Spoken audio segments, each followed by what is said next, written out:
Bendiciones, buenos días. Un día especial hoy,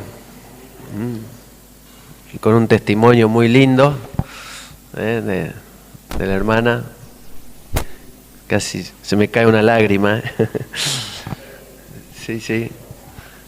Lo que es la fidelidad y seguir al Señor toda la vida, a eso tenemos que aspirar todos, a correr la carrera hasta el final. Bien, estamos en Semana Santa, celebramos la muerte, la resurrección de nuestro Señor y meditando un poco en la obra que Él hizo, que no tiene comparación y era algo inesperado, que Jesús, el Hijo de Dios, se hiciera hombre como nosotros y viniera a dar la vida por nosotros. Bueno, era algo inesperado, que la gente no imaginaba eso, ni sus propios discípulos lo imaginaban. Ellos ya lo veían como rey, como que iba a venir a tomar el control de la nación, los iba a liberar de sus enemigos, pero la misión era otra. Vamos a ver algunas cosas que pasaron allí en esos últimos días del Señor en la tierra, y vamos a ver la bendición que trajo su muerte. La muerte es algo que no es lindo, no es algo que nos guste, nos agrade. Todos tenemos dentro de nuestro el deseo de evitarla o a veces ni hablar de ello. A Jesús le costó enfrentarla también. El Señor Padre dice, si hay otra forma, pasa de mí esta copa. Pero el Padre dijo, no, hay que beberla. Y la muerte de Jesús trajo una bendición increíble a nuestra vida. Dice en 1 Pedro capítulo 3 verso 18, Cristo murió por los pecados, una vez por todas, el justo por los injustos, a fin de llevarlos a ustedes a Dios. Cristo fue crucificado, Él puso su vida porque Él quiso. Dice, a mí nadie me quita la vida, yo la pongo, porque el Padre me envió a hacer esta obra y esto es en favor de ustedes. Él que era justo, murió por nosotros los injustos. Fueron nuestros pecados los que los llevaron a la cruz. Por eso cada vez que miramos la cruz, tenemos que saber que los culpables de eso somos nosotros. Él no murió por su culpa, sino por la nuestra. Dice, a fin de llevarlos a ustedes a Dios. No había otra forma de que pudiéramos reconciliarnos con Dios, no había otra forma de llegar al cielo, otra forma de alcanzar el perdón, sino era a través de este sacrificio de alguien perfecto que se sacrificó por nosotros. Él fue el sustituto, fue aquel que reemplazó a nosotros, ocupó nuestro lugar allí en la cruz y dijo, estoy en nombre tuyo, en nombre de Marcelo, en nombre de cada uno de ustedes, para reemplazarlos en el castigo que merecíamos. Él se hizo cargo, Él lo llevó sobre sí mismo. Dice en Isaías 53, 5, Él, Jesús, fue traspasado por nuestras rebeliones. En los clavos, las espinas, como leía nuestra hermana, fueron nuestras rebeliones. Fue molido por nuestras iniquidades. Sobre Él recayó el castigo, el precio de nuestra paz. Hoy tenemos paz con Dios por medio de esta obra que el Señor realizó allí en la cruz. Así que bueno, cada vez que nos acercamos a la presencia de Dios, somos bien recibidos, somos aceptados en Jesús. Hay paz con Dios, ya no hay condenación para nosotros, sino que podemos entrar con total libertad ante un trono, no de justicia, sino de gracia, donde nos podemos presentar confiadamente. Así que se lo demos a Jesús. Él ocupó nuestro lugar. Allí estuvo en la cruz. A partir de las 9 de la mañana ya lo habían crucificado a Jesús, tempranito, al mediodía. Vino oscuridad sobre toda la tierra, se hizo como de noche. Ahí más de uno habrá tragado saliva y habrá dicho, ¿qué hicimos? ¿Qué hicimos? Hubo terremotos, hubo señales, hasta en los sepulcros, dice, se levantaron personas que habían muerto, justos que habían muerto también, se levantaron luego de la resurrección de Jesús. Y a eso de las 3 de la tarde Jesús entregó el Espíritu. Dijo, consumado es, la obra está lista. Padre, en tus manos encomiendo mi espíritu. Así que estuvo unas 6 horas aproximadamente allí en la cruz hasta que Él eligió también cuándo morir. Eso no lo hace nadie. Jesús eligió cuándo morir. Dijo, bueno, ahora encomiendo, Padre, a ti mi espíritu. Ahora, ¿qué pasó después? 3 de la tarde, vieron que estaba muerto. Vinieron con una lanza, perforaron su costado, vieron que no había reacción, dijeron, murió. Bueno, que no quede hasta el otro día. Entonces lo sepultaron. Y pasaron desde las 3 de la tarde hasta la resurrección, domingo apenas salido el sol, por la mañana bien temprano, unas 40 horas que Jesús estuvo en la tumba. Vieron que decimos estuvo 3 días muerto. Bueno, estuvo parte del viernes, todo el sábado y parte del domingo. No fueron 3 días literal completos, sino parte del viernes, el sábado completo, sí, las 24 horas, y parte del domingo, porque a la madrugada apenas salía el sol, las mujeres fueron al sepulcro y el ángel ya había quitado la piedra y Jesús había resucitado. Ahora, algo que me intrigó y me puse a estudiar hace unos años es qué pasó en esas 40 horas. Sabemos que Jesús estuvo en la cruz 6 horas y después resucitó el domingo a la mañana y sabemos que se apareció a sus discípulos, sabemos las cosas que hizo, tuvo 40 días apareciéndosele a ellos. Ahora, ¿qué pasó durante esas 40 horas en que Él estuvo muerto? Su cuerpo estaba en una tumba cavada en la roca, en una tumba nueva, que no había sido usada por nadie, pero su alma no estaba allí. Su alma no estaba allí. Vamos a ver, entonces en la palabra, lo que pude estudiar en las Escrituras, si alguien no está de acuerdo con esto, no pasa nada, pero yo creo que esta es la interpretación correcta de las Escrituras acerca de lo que sucedió con Jesús mientras Él estuvo muerto, antes de resucitar.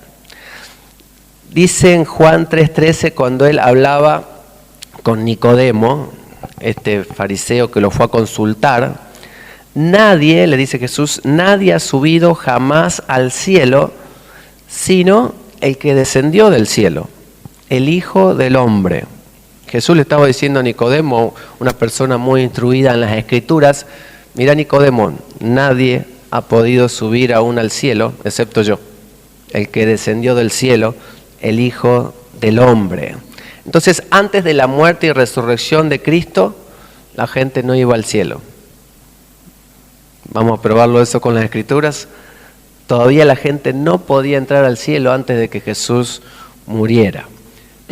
Génesis 37-35, viendo uno de los patriarcas de la historia de Israel, hablando de Jacob, cuando le anuncian que su hijo José había sido despedazado por algún animal, por alguna fiera, él dice que no quería recibir consuelo, dice en Génesis 37-35. No quiso recibir consuelo diciendo, descenderé enlutado junto a mi hijo hasta el Seol. El Seol en la Biblia es una palabra en el hebreo que es usada para describir el lugar a donde iban las almas de los muertos. Seol es la palabra hebrea que representa el lugar de los muertos. Y la palabra Hades es el mismo lugar, solamente que es en griego. El Antiguo Testamento se escribió en hebreo, el Nuevo Testamento se escribió en griego. Seol y Hades es lo mismo y representa el lugar donde van las almas de los que mueren o iban. Dice entonces Jacob, voy a descender al Seol enlutado, de luto, junto a mi hijo José. José era el hijo que supuestamente había muerto, y él decía, yo voy a ir hacia ese lugar donde está mi hijo. Seguimos, dice, Todos iban al Seol o al Hades, que es el lugar donde iban las almas de todos los que morían antes de la cruz.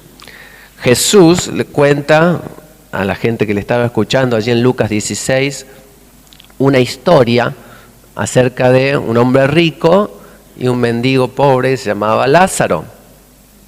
Y no es una parábola. Los estudiosos creen que esto no es una parábola porque usa nombres reales, habla de Abraham, el patriarca principal de Israel.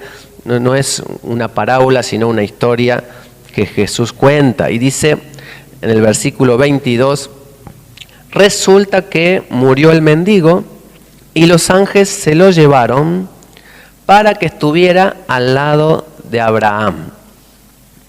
Esto vendría a ser el paraíso. También murió el rico y lo sepultaron. En el infierno, ahí la palabra infierno, en el literal, en el original sería Hades. En medio de sus tormentos, el rico levantó los ojos y vio de lejos a Abraham y a Lázaro junto a él. ¿Y qué hizo el rico? Dice, Padre Abraham, estoy sufriendo mucho en este fuego, envía a Lázaro que moje la punta de su dedo en agua y venga y refresque mi lengua. Y Abraham le dijo, ni que quisiera, no se puede. Hay un abismo que nos separa y los que estamos de aquí no podemos cruzar para allá, ni ustedes pueden cruzar para acá. El Hades era un lugar donde los justos, los que habían puesto su fe en Dios, estaban en un lugar, pasándola bien, podríamos decir. Había un abismo en medio. Del otro lado estaban aquellos que habían rechazado la gracia de Dios, habían ignorado los mandamientos de Dios, no habían tenido en cuenta al Señor, no se habían arrepentido de sus pecados y estaban en un lugar ya sufriendo tormentos a la espera del juicio final. Así que el Hades era un lugar espiritual donde las almas estaban, tanto la de los justos como la de los impíos, unos de un lado, otros del otro. Abraham estaba allí con Lázaro y el rico estaba separado en otro lugar donde no la estaba pasando bien.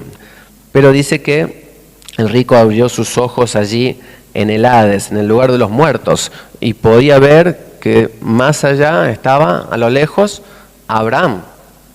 Abraham, sí, la Biblia le dice Abraham, no es una figura, estaba hablando de Abraham y de Lázaro, el mendigo que había muerto, y estaba allí también junto a él. El sacrificio perfecto aún no se había realizado. Todos los días sacrificaban animales en el templo en Jerusalén que prefiguraban el sacrificio perfecto de Jesucristo, pero esos sacrificios no podían quitar el pecado. Dice en hebreo que no podían quitar el pecado, es como que ponían un paño frío para que la justicia de Dios no cayera sobre la gente, esperando entonces el sacrificio verdadero y único, que es el que Jesucristo iba a realizar. Todavía no se había realizado ese sacrificio que verdaderamente quita el pecado de una vez y para siempre, entonces la gente todavía tenía que esperar que llegara ese momento. Dice en Hebreos 11:7, por la fe Noé, advertido sobre cosas que aún no se veían, con temor reverente construyó un arca para salvar a su familia. Por esa fe condenó al mundo y llegó a ser, miren esa palabra, heredero de la justicia que viene por la fe. Un heredero, ¿cuándo recibe la herencia? Cuando muere la persona que le va a dar la heredad. Entonces, Noé tuvo fe, sí, y entonces fue nombrado heredero de la justicia que viene por la fe en Jesús. Israel quería alcanzar la justicia por sus propias obras, pero el apóstol Pablo dice, no, la justicia es de Dios y viene a través de la fe en su Hijo Jesucristo. Es la justicia de Jesús puesta sobre nosotros. Es por su justicia que nosotros entramos al cielo, no por la nuestra. Con la nuestra no entramos a ningún lado.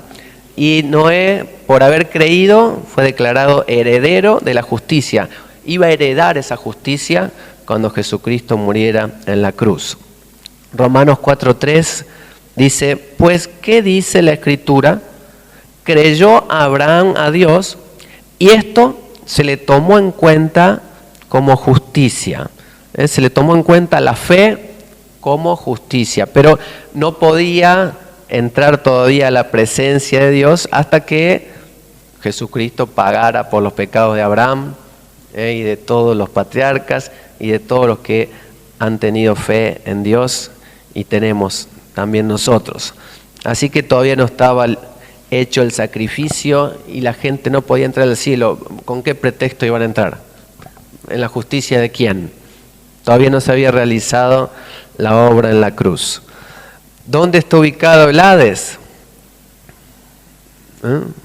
Ahí lo ponemos en Google Maps a ver si nos lleva a dónde queda.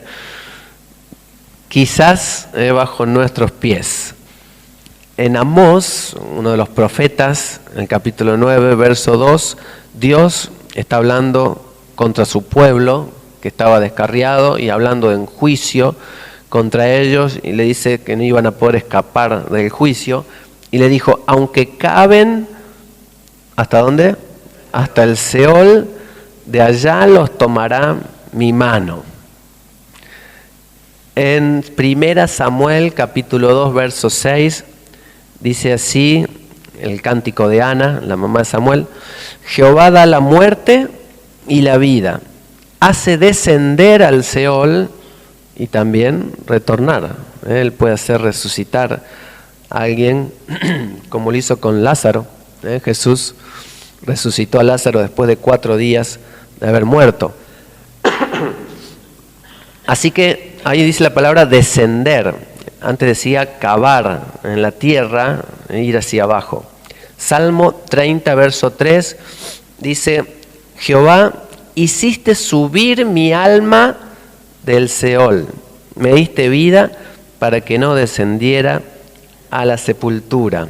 Siempre la Biblia da un indicio de que el Seol está abajo de la tierra. Isaías 14:9 dice, el Seol abajo se espantó de ti, despertó a los muertos para que en tu venida salieran a recibirte. Y hay un pasaje en 1 Samuel 28 que es muy llamativo. Sé que algunos opinan distinto a lo que voy a decir yo. Algunos opinan que quien le aparece al rey Saúl es un espíritu maligno, pero me gusta tomar literal lo que dice la Biblia. La Biblia le llama Samuel al espíritu.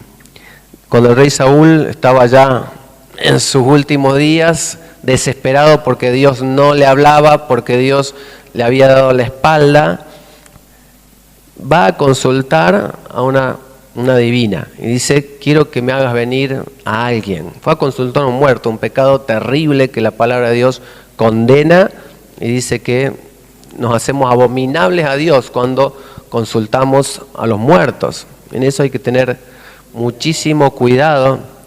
Yo he visto cristianos que ponen en el Facebook, papá te extraño, mamá, cuánto quisieran, sin querer están hablando porque están refiriéndose, o quisiera que estés conmigo, y están hablando. Es un engaño sutil, pero hay que tener cuidado porque el diablo entra de formas inesperadas, a veces por los sentimientos, así que en eso cuidado. Saúl estaba cometiendo un pecado, pero Dios hace algo sorprendente. Sí le hace venir a Samuel, al alma de Samuel, y dice la mujer que estaba allí, que era una hechicera en realidad, dice que ella pegó un grito porque se dio cuenta que esta vez no era lo que ella estaba acostumbrada. Y dijo, dime lo que has visto, le dijo Saúl. Veo un espíritu que sube de la tierra, respondió ella. Al darse cuenta Saúl de que era Samuel, se postró rostro en tierra. Samuel le dijo a Saúl, ¿por qué me molestas haciéndome subir? En la Biblia, cuando habla de espíritu, habla de un espíritu. En un pasaje donde un espíritu engañador iba a ir a ponerle tropiezo a un rey para que cayera en la guerra, la Biblia dice era un espíritu engañador. aquí dice era Samuel. Y Samuel le da una profecía que se cumple ahí al otro día enseguida. Dice, tú y tus hijos caerán mañana en la guerra y el pueblo de Israel será entregado en manos de los filisteos. Así que un pasaje en donde Dios permite a Samuel salir del Hades para darle la última estocada, podríamos decirle, a Saúl. Y no es la primera vez que sale alguien del Seol. ¿Quién más salió? A ver, ustedes que conocen la palabra del Seol cuando Jesús sube al monte de la transfiguración. Moisés y Elías. También se aparecen en el monte de la transfiguración para estar con Jesús, y ahí el apóstol Pedro dice, uy, me quiero quedar acá para siempre, Señor, hacemos 3 enramadas y nos quedamos contigo. Pero las almas de Moisés y Elías pudieron salir, Dios les permitió salir para estar con Jesús allí en el monte de la transfiguración. Y acá en este caso Samuel dice, sube de la tierra y le dice a Saúl, ¿por qué me molestas haciéndome subir? Y dice, es que Dios no me habla y no te habla por esto y va a pasar esto y acontece tal cual el profeta le dice. Ahora bien, Jesús tuvo 40 horas muerto. ¿A dónde fue su alma cuando él murió? Lucas 23, 42 y 43 dice que había uno de los ladrones que estaban siendo crucificados al lado de Jesús, se arrepiente, lo reconoce como su Señor y dice, acuérdate de mí cuando vengas en tu reino. Pero Jesús le dijo, te aseguro que hoy estarás conmigo en el paraíso. ¿Qué día era? El día viernes, día de su muerte. Hoy viernes estarás conmigo en el paraíso, le contestó Jesús. Día domingo, resucita Jesús. María Magdalena va al sepulcro, ve la piedra no estaba más, el cuerpo no estaba más, y se le aparece Jesús. Juan 20, 17. Y ella va y quiere abrazarlo, y Señor, y la emoción. Y Jesús le dice, suéltame, porque todavía no he vuelto al Padre. ¿Había ido al cielo Jesús? No. Ahí dice que no. Había ido al paraíso, al lugar donde Abraham y el mendigo estaban allí en el Hades. Y Jesús dice, fue al paraíso, fue al mismo lugar, su alma estuvo ahí durante esas 40 horas. No había ido al cielo todavía porque se lo dijo a María Magdalena.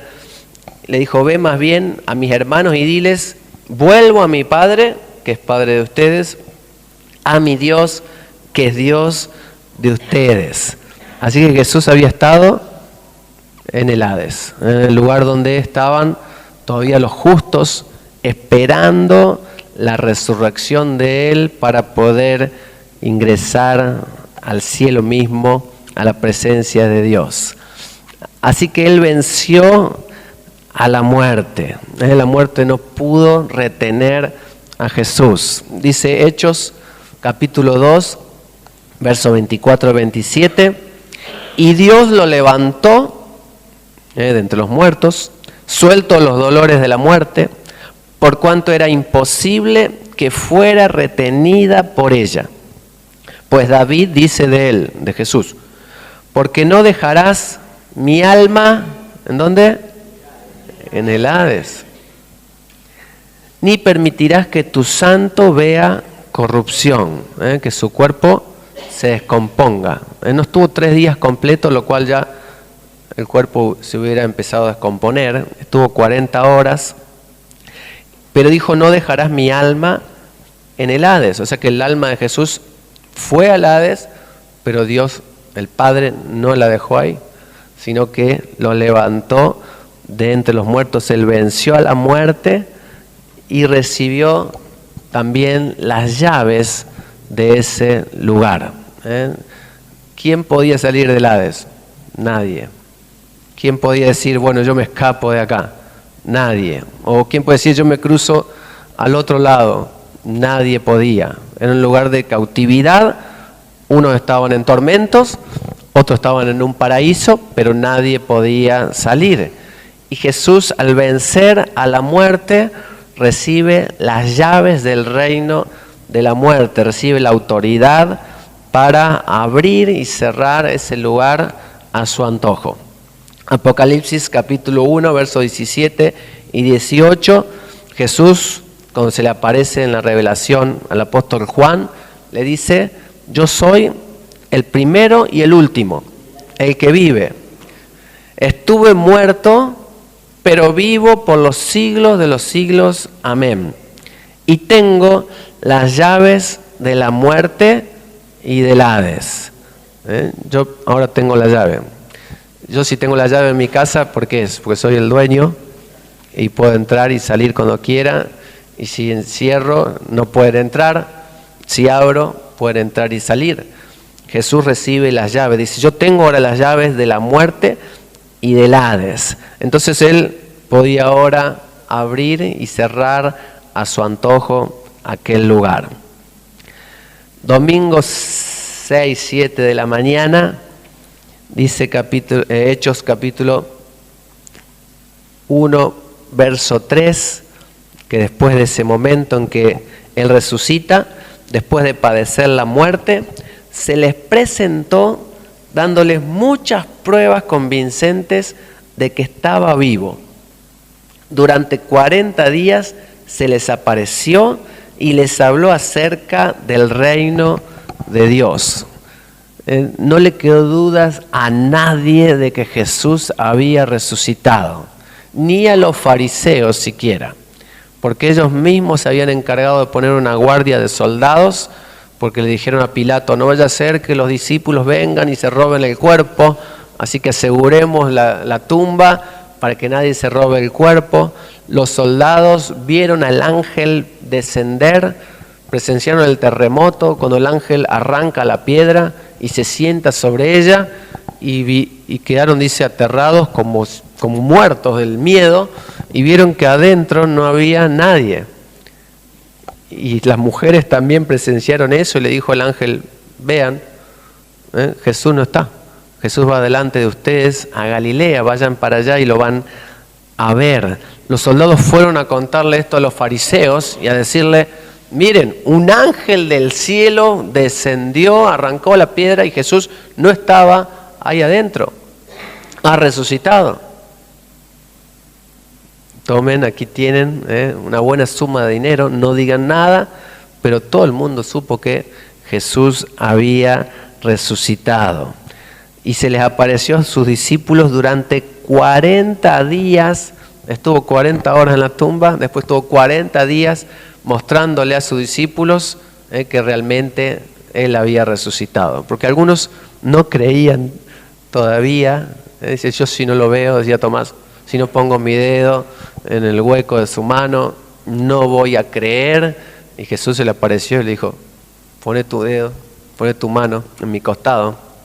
No seas incrédulo, sino creyente.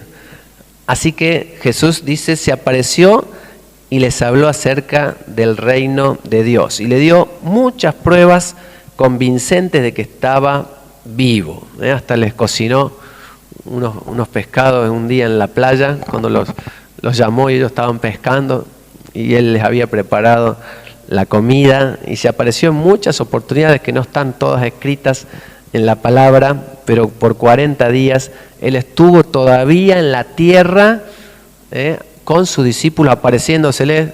Se le apareció a los que iban camino de Emaús, después se le aparece a los 12 cuando estaban reunidos, y se le va apareciendo así en distintas oportunidades durante 40 días antes de ascender a los cielos. La última aparición fue cuando los reunió y Él empezó a ser llevado al cielo y ascendió allí en las nubes, y ellos se quedaron mirándolo, y los ángeles, aparecieron ángeles diciéndole: así como Él se fue, también un día va a venir. Así que Jesús, después de estar 40 días más después de ese domingo de resurrección, asciende al cielo, pero no se fue solo. Dice en Efesios 4:8, que él tenía la llave de el Hades. Cuando ascendió a lo alto, dice Efesios 4:8, y esto está en Salmo 68:18 también. Cuando ascendió a lo alto, Jesús se llevó consigo a los cautivos y dio dones a los hombres. Y el verso 9 dice, pero ¿qué significa eso de que subió?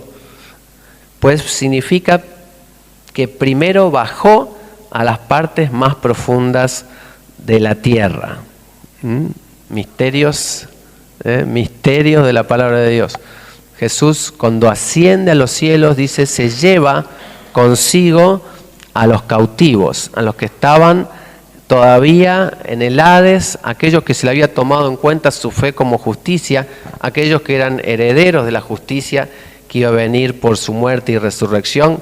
Jesús los lleva consigo al cielo, y a partir de ese momento ya no hay que pasar por ningún lugar antes de entrar a la presencia del Padre. Juan 14, verso 2, dice que tenemos ahora en Cristo pasaje directo al cielo. Jesús le dijo así a los suyos, en el hogar de mi Padre hay muchas viviendas, voy a prepararles un lugar. ¿Había lugar preparado antes? No. Jesús dice, cuando yo me vaya, voy a preparar lugar para ustedes, y si me voy y se lo preparo, vendré para llevármelos conmigo. ¿Qué le había dicho al que estaba en la cruz junto a él? Hoy estarás conmigo en el paraíso. Y a María le dice, todavía no fui al cielo. Pero dice, voy a ir al cielo a preparar un lugar, y a partir de ese entonces, todo el que muere con la fe puesta en Jesús, dice, yo me lo voy a llevar conmigo. Así ustedes estarán donde yo esté. Y el apóstol Pablo, en Filipenses 1:23, dice, me siento presionado por dos posibilidades. Deseo partir y estar con Cristo, que es muchísimo mejor. ¿Dónde está Cristo? Sentado a la diestra del Padre. Ahí nos lleva al cielo mismo, a su presencia. Hoy todo el que muere con su fe en Jesús va directo al cielo. Eso es una bendición que tenemos a partir de la resurrección de Jesús. Y mientras Él ascendía y se llevaba consigo a todos aquellos que habían creído en Dios, dice que en Hebreos 9:24, hay una parte linda también en Colosenses cuando dice que Él humilló al enemigo, lo despojó de todas sus armas, lo desarmó, lo humilló en público, en un desfile triunfal. Es como que Jesús entra a la presencia del Padre allí en el cielo y lo reciben con todos los honores de un vencedor, de alguien que viene de la guerra y viene trayendo, mostrando el ejército derrotado que vendría a ser el de Satanás. Pero también tenía algo que hacer cuando llegaba al cielo. Dice Hebreos 9:24, en efecto, Cristo no entró en un santuario hecho por manos humanas. Había un templo en Israel, claro, había en Jerusalén un templo, pero dice Jesús no entró en ese templo, que es una simple copia del verdadero santuario, sino que Cristo entró en el cielo mismo para presentarse ahora ante Dios a favor nuestro.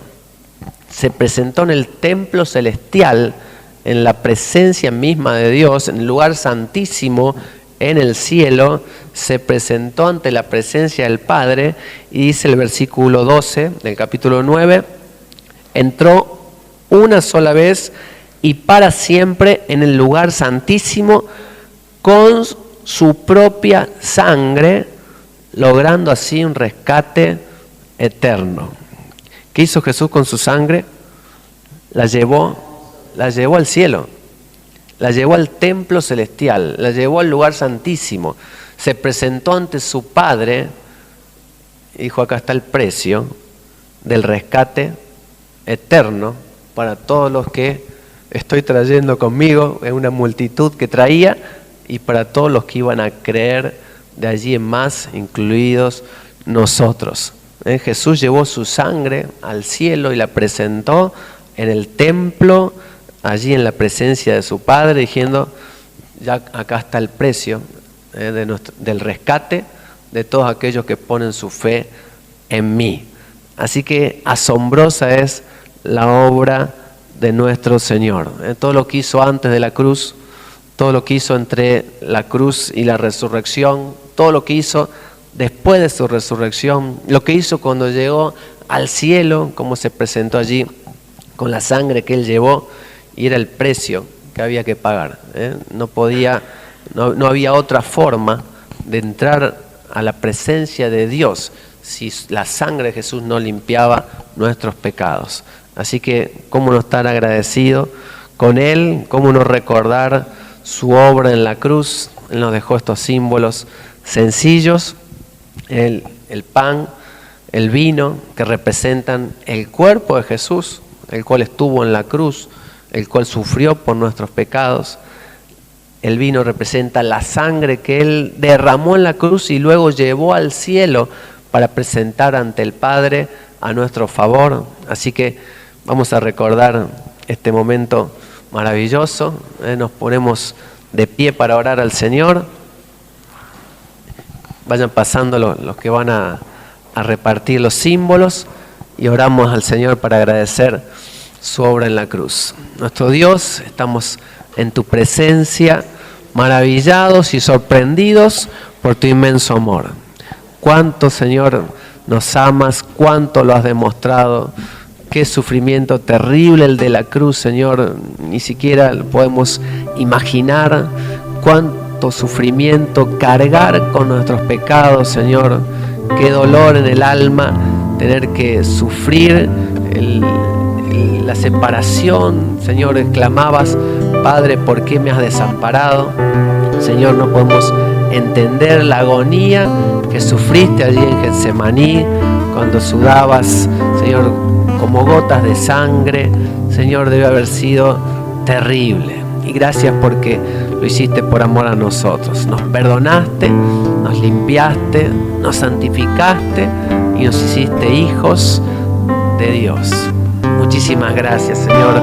Te alabamos, te damos gracias en esta mañana, porque tu muerte allí en la cruz trajo tanta bendición a nuestra vida. Queremos participar de este pan, recordando, Señor, todo lo que sufriste, los clavos, los látigos, el estar 6 horas allí en la cruz, Señor, el estar tu cuerpo también en una tumba, Señor, todo por nuestra culpa. Pero muchas gracias, Señor. Somos el fruto de tu aflicción. Somos, Señor, los hijos y las hijas de Dios. Nos has dado esperanza, una esperanza eterna. Te damos gracias. Amén y amén. Participamos.